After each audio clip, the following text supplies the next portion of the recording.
Hello guys, welcome back to the channel. In today's video, I'm going to show you how you can unlock the fish crossbody bag in Heartopia game.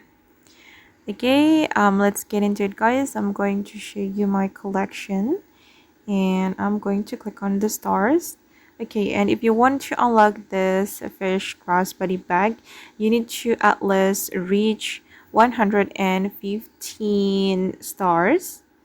Okay, and then you can keep leveling up your stars by increasing your hobby proficiency, or you can also try to find new species, so you can increase the fish observation level.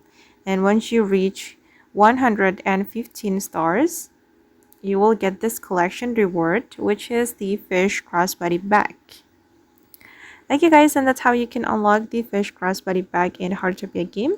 I hope this video will be useful for you. Thank you so much for watching, and bye.